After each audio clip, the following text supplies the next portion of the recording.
Well, I'm so excited to see you, and I think this is a great fit. So I'm a local journalist, and I'm going to talk to you about shallow information versus in-depth information, and how deeply understanding who the news is for has helped me and my work partners build better local news.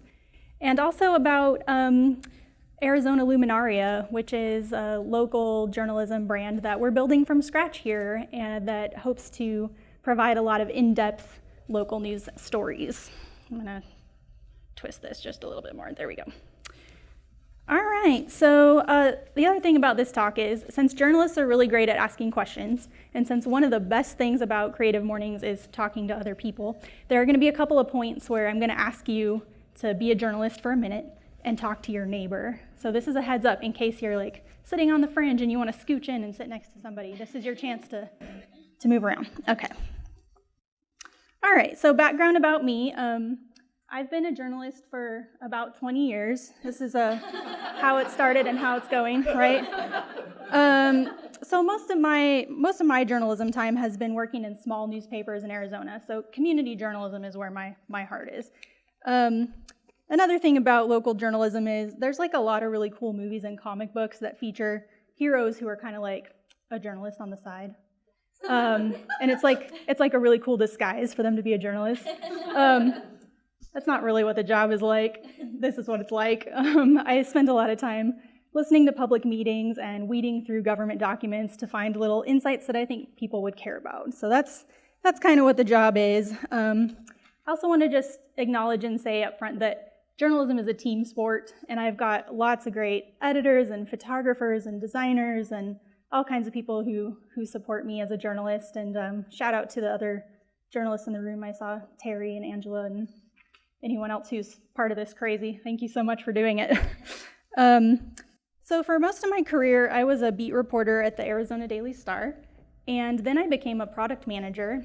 I helped build the local brand called This Is Tucson, which I'm going to talk a lot about. And with everyone else in the world, left my job last summer during the Great Resignation to start something new, and that's Arizona Luminaria. So we are, trying to shine a light on deeper stories in Tucson. That's what we're about. Maybe you've heard about the T-shaped skill set. It's this idea from the McKinsey consulting group that a person is competent at a lot of things. That's kind of the shallow level of our skill set, or the horizontal part of the T. And then you have really deep knowledge and expertise about one thing. That's your specialty, right? So that's the vertical line of the T where you go deeper on something in your skill set. And maybe you can think about what's your superpower, is that big bar, right? What's the thing you're really great at and excellent at? So for most of my career, I was a beat reporter, which means I was assigned to think really deeply about one topic at a time, but I also changed beats a lot. So these are some of the topics that I covered during my time in local newspapers in Arizona. I've probably written a little bit about just about anything you can think of. And so my T-shaped skills chart accidentally kind of ended up looking like this, where I know a little bit about a lot of things. And I think learning something new every day is what makes local journalism so fun. And what journalists get really good at, though, is asking questions to go deeper. So probably everyone knows about the 5 W's. And this is good, but this is kind of a lot like the horizontal bar of the T-shaped skill set. Hope we're not mixing up T's and W's too much here. But journalists spend a lot of time sort of shuffling these questions and remixing them to look more like this. So these are some of our questions that we use a lot in public affairs reporting. And questions like, why is it like this? If you've ever moved to a new city, maybe that's something you've thought about before. This is really different than a place I've experienced. Why is it like this? Who's responsible? Who's working on solutions? And also in journalism, shallow coverage can make things look really black and white. No pun intended. So I'm going to show a couple of examples from my time as a reporter. In this story, the central question was sort of, why is this happening now? So it was a moment when There was a recession, people needed a lot of help getting new jobs, and at the same time, the state was cutting job training funding. So, those things don't match. Why is this happening now? A question I really love asking is, what is at the heart of an issue? What are the root causes of a problem in our community?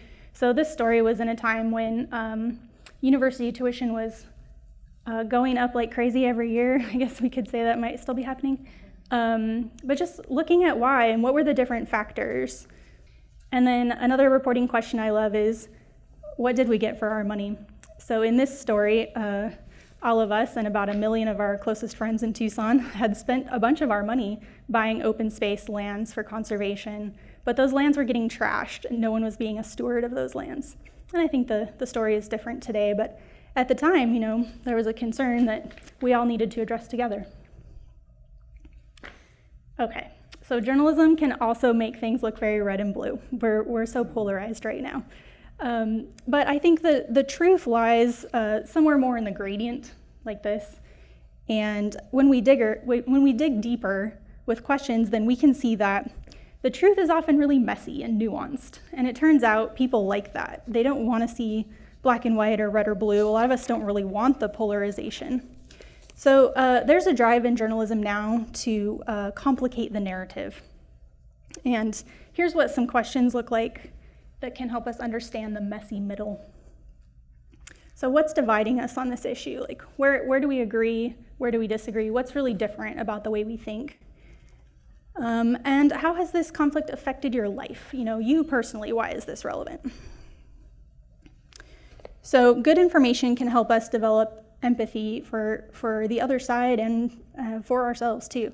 So here's one of those places where I'm gonna pause and let's look at just one question. And I'm gonna ask you to interview your neighbor and ask this question and then just stop and really listen to their answer. So I'm gonna set a timer and ask you to bring your attention back here in 2 minutes. It's an experiment. So how do you find out what's happening in Tucson? So tell your partner where you get your local news and information.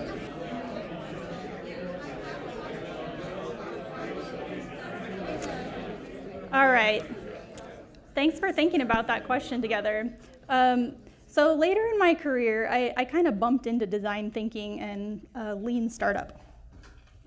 And journalism as an industry is really in total disruption. And on good days, on my optimistic days, I see that as a big opportunity. There's a lot of room for innovation in local news right now, which I think is really cool. It hasn't always been that way. Journalism has been the way it is for a long, long time, and maybe it's time for some changes. So at the Arizona Daily Star, while I was working there, one of our bosses brought together some of the millennial age staff and was like, how do we get millennials to read the news online? Go. And it was our job to figure that out. So newspapers are actually very good at innovation. They literally put out a new product every single day, right? And they've had to rapidly adapt in the internet age over and over and over. But a lot of what had been done so far came from experiments that came from a if we build it, they will come kind of place. So this is a picture of us watering the corn on the field of dreams. That happened a lot. So somehow I had to convince this newspaper team that we should apply some design thinking and lean startup techniques to local journalism. So we were trying to disrupt from within rather than waiting for more disruption to find us. And we started with this research from the American Press Institute that placed millennial news consumers into 4 buckets. So the unattached bucket is people who aren't all that interested in the news. They are mostly online for their social circles. The explorer bucket is people who are highly connected and they're seeking out the news, like a lot of different kinds of news. And they see the social and civic benefits to following the news. Maybe you have a friend who loves to be the first one to tell you the new thing. That's them, right? The distracted group are mostly busy parents who don't really seek out the news, but they sort of bump into it. And lifestyle news is more for them, like what's the latest restaurant, what can I do with my kids this weekend, things like that. And then the activists who care deeply about certain topics in the news, maybe only one topic, and they have the energy to spend on that. All right, so these are some of the things that we thought about as we were working on our millennials problem. And we set out to deeply understand the distracted bucket. So we started asking millennials one at a time, how do you get your news? Like, how do you find out what's going on in Tucson? And just tried to understand that. And one insight was that they care about the news, but they don't always seek it out. They kind of bump into it while they're multitasking on their phone. Sound familiar? I think we're all doing that now. And the things that we wanted to understand were these questions. So what matters to you? What makes news relevant? What makes you care about Tucson? And what do you need help with? Like, how can the news do a service for you? So from there, we did a survey, and my co-founder, Irene McKisson, developed a hypothesis, which is it's really hard to find information about stuff to do with kids in Tucson. That's the problem we focused on. And so we did one-on-one interviews with a lot of local women who were in our target reader group, and we listened to them talk about what is it like to be the family entertainment planner and what is it like to be the family budget manager. And we thought about how we could be helpful. So these are the women we talked to. And another insight that we had was that people really love Tucson, but the news is mostly about all the stuff that's wrong with Tucson. Do you ever get that feeling like it's all so negative and it's like all the haters are, it's like all the stories from the haters. So we took everything we learned about this group of women, and we created this persona. And we named her Jessica because that was the most popular girl's name in the mid-'80s. Shout out to a Jessica in the room. Yeah. So we came up with another hypothesis about what this one specific person even needs from local news. So we're drilling down deeper and deeper until we get to this one woman. So this was our hypothesis. How can we help Jessicas be more informed and better engage with their community? And our solution was to make a brand that was just for her. And we ended up building This is Tucson, which is all centered on things to do and content that is super relevant for Jessicas. So that's the origin story of This is Tucson, and here's what it looks like today. You're probably familiar with it. Check it out online if you haven't heard about it before, right? All right, so we came to really deeply understand the needs of Jessica's, and by building something that was just for her, we grew a very large and loyal audience. So having a Jessica persona also helped us make a lot of decisions about the news and what she would want to hear. So here's an example of a story that was in the newspaper and how we presented the same sort of information on This is Tucson. And I want to point out that we need both things. So I'm not saying one is better than the other, but we need many more ways to reach people. Here's another example. The newspaper was talking about how many doses of the vaccine we were going to get, and to talk to Jessica about that, well, how can she get it, right? Like, what does she got to do to get the vaccine? Irene and I left the Star last summer, and we started to think about how we could apply the same kind of thinking to more public affairs news. So we switched over to kind of the activists bucket. And we're thinking of Arizona Luminaria as being for people who are engaged in civic life in some way or who want to be. So these are some of the questions that we set out to ask people, and I'm gonna pause us again in a second, journalists, 1 minute, and ask you to talk to your neighbor about this. So what is something that you care about so much that you would go outside and hold a sign for it? And how do you get local information about that topic? Okay, ready, journalists? Talk to your neighbor, go.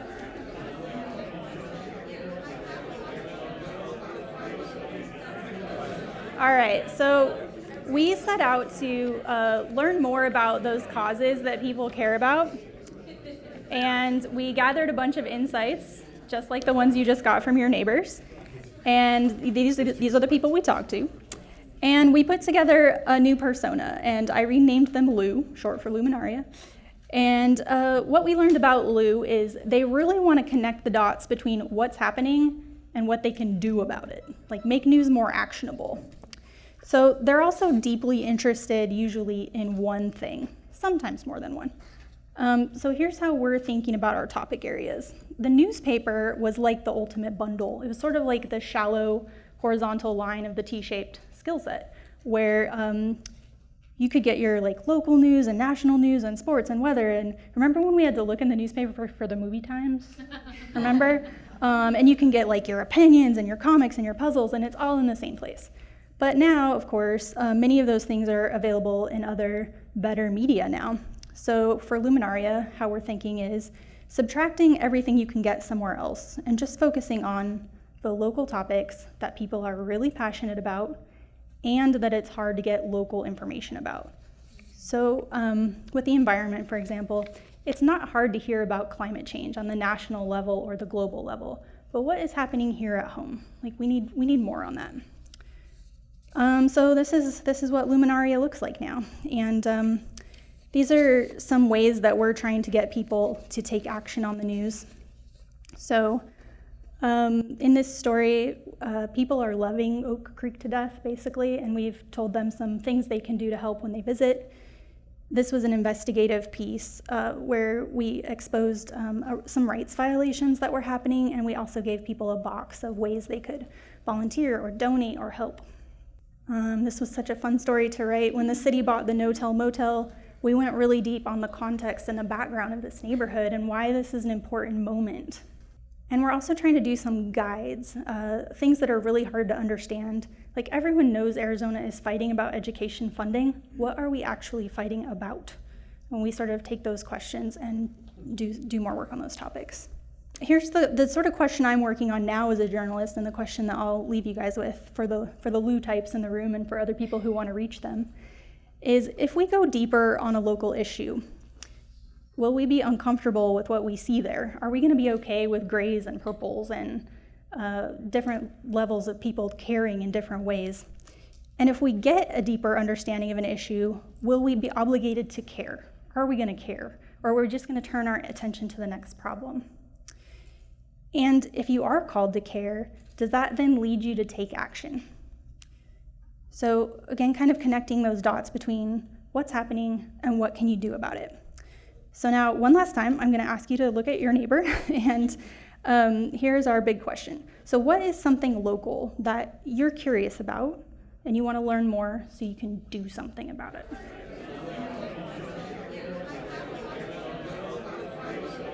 All right, well, I hope you found a question that will help you go deeper on your own work and maybe take back into your world. So you can please follow Arizona Luminaria on social media, sign up for our free newsletter.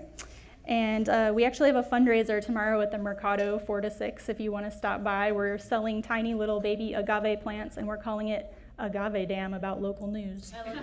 So sorry. I'm so sorry for the pun. So here are some places you can connect with me, and thank you so much. I really appreciate you coming out today.